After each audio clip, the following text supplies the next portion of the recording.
Oh my gosh. I love that so much.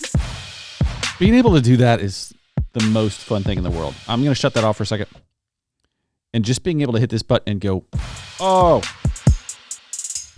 and bring that beat in is amazing. You're listening to Podcasting for Fun and Profit, where we talk about how to grow an audience, build relationships to help your business or your personal brand, and hear from other talented podcasters about their experiences in this thing, this journey that we call podcasting. I'm your host, Leighton Hart. I am a podcast host, a podcast producer. I'm an obsessed podcast listener, and I own a bricks and mortar podcast studio. It's called Market Street Media, and we make it insanely simple to get your podcast started.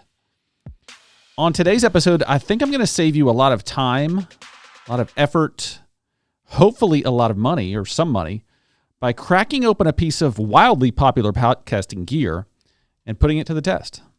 Hey, but before we get to that, I've got to ask, what are you listening to this week?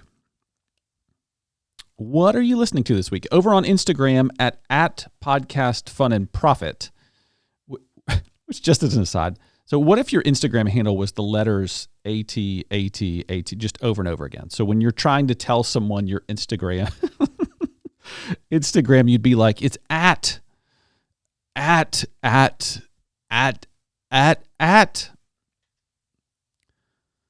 Okay.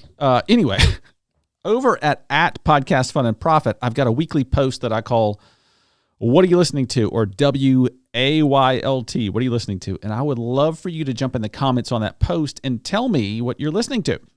Who knows? Maybe even in a future episode, I might share what you post. So listen up. It pays to jump in and interact.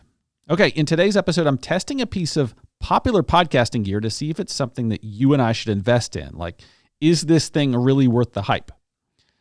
What I did, I cracked open the packaging on the Shure SM7B microphone, and I will walk you through what I see as the peaks and valleys, the highs and lows, the pros and cons, the roses and thorns, if you will, of the Shure SM7B microphone.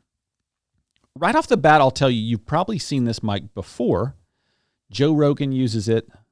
Dax Shepard uses it. Anna Faris uses it. Big name podcasters trust their show with this mic. So I thought it'd be a good one to grab and see if this mic is the real deal. So which do you want first? Do you want the roses first or the thorns first? I see your hand in the back. Yes, you want thorns first. Okay, thorns first. Then we'll finish with roses, and I will give you my opinion on whether you should grab this mic or not.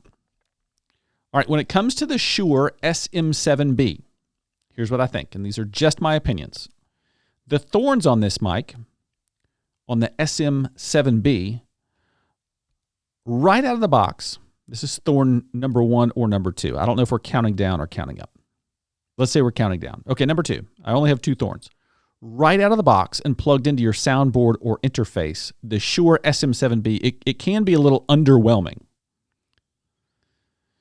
Like you may plug it in and go, well, what was the big deal about this mic? I unboxed this microphone yesterday to record a YouTube video, which you can watch on the Market Street Media YouTube channel. So please go subscribe, like the video, and then when you're done with that, Facebook spam everyone you went to high school with and tell them about the channel. Remember, the more people in your downline, the more money you can make. Wait, that's the wrong podcast for this. Excuse me. All right, so scratch that. But yesterday, I unboxed the mic, plugged it into my Rodecaster Pro soundboard, and set the mic setting on the soundboard to just dynamic mic. Pretty generic setting. And then I tested the Shure SM7B against our Audio-Technica broadcast headsets. At the time when I did that, I was a little underwhelmed, like live as it was happening. I was underwhelmed with the difference between the headset and the mic itself, the Shure mic. But then I went back last night and I watched the video that I shot. And on the video, you can hear the upgrade in quality immediately. And hearing that inspired me to come back to the office this morning and then dive into some of the microphone presets on the Rodecaster Pro soundboard, which automatically adjust some of the levels and kind of optimize the settings for whatever mic that you're plugging in. And when I set the Rodecaster Pro to the Rode Procaster mic, which let's just pause here for a second. Rode has 3 words that they use when they name products. They use the word Rode, they use the word caster, and they use the word Pro. And every Rode product, it seems, is some combination of those 3 words. So there is a Rode Procaster mic, there is a Rode Prod mic, there is a Rodecaster Pro mixing board. It's a mess, and I get very confused.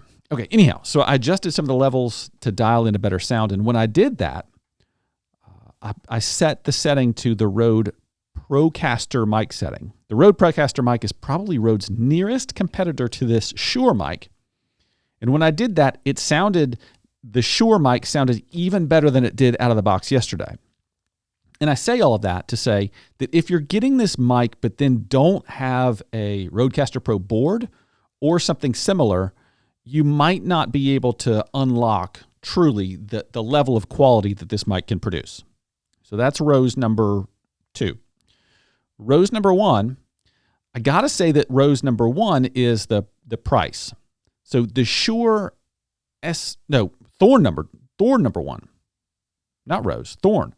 The Shure SM7B retails for $399, which, honestly, that could be out of reach for a lot of hobby podcasters, people just getting started. So if budget is a concern, I might not start with this mic. You could go grab an Audio-Technica ATR 2100X or the Rode Pod mic and get audio quality that you'll love, and you'd slide right in around the $100 to $120 price point with those 2 mics. So those are the Thorns. Now let's talk about the roses, and I will warn you up front that some of the things I look for in a product to buy can be pretty superficial. So let's take rose number 1, for example. Rose number 1 is that this mic, it just looks really cool. It has nice, clean lines. It looks different than any other mic on the market. In my opinion, at least, is you can just tell by looking at it that it's a nice piece of equipment. So rose number 1 is that it looks cool. Again, some of this stuff is pretty superficial. Rose number 2, it's heavy and it's sturdy. When I pulled it out of the box, I almost dropped the thing because it was heavier than I expected to be.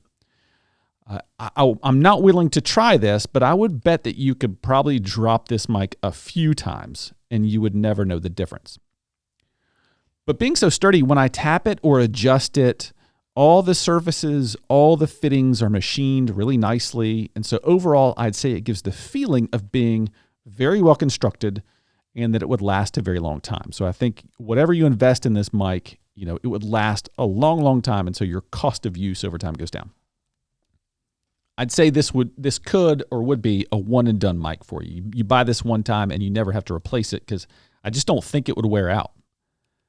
Rose number 3 is the audio quality.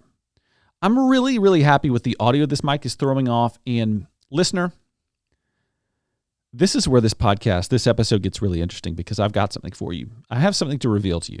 It's kind of an M. Night Shyamalan big reveal, twist at the end of the episode for you. And I'm going to tell you right now, you've been listening to the Shure SM7B mic this whole time.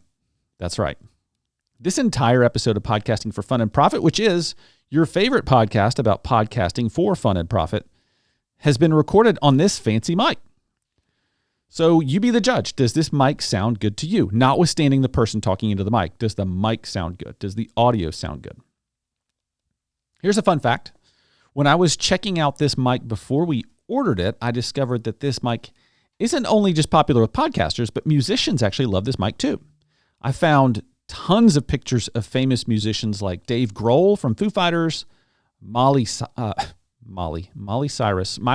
using this mic. Even read somewhere on the internet, so you know it's true, that Michael Jackson recorded some of his biggest hits with the Shure SM7B. So here's the bottom line. If you're brand new to podcasting and don't know much about audio gear, I might save this mic as a reward for hitting some kind of milestone after you've been podcasting for a while. Kind of a treat yourself moment after you've posted a certain number of episodes or made a little money from your podcast or gotten so many downloads or listeners. So just getting started, you may want to save this as a reward for yourself. If you've been podcasting for a while and you know that you're going to stick with it, and or you have built up a big audience, I'd say by all means grab this mic. Just go for it. Buy the mic.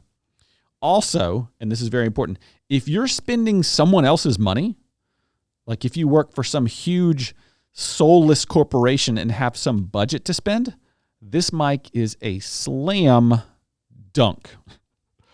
Also, if you work for a huge soulless corporation and have budget to spend, please call me. Call me at Market Street Media. I would love to help you dream up more ways to spend that budget.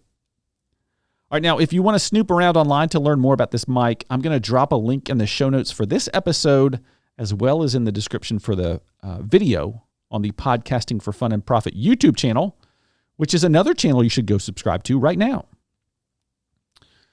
So I think that'll do it. As always, don't forget to rate and review Podcasting for Fun and Profit on Apple Podcasts. And you can do that right from your phone. Remember, I feed my kids the stars that you leave me in your rating. So please be generous. Please be generous. And leave only 5-star reviews. It's for the kids, y'all.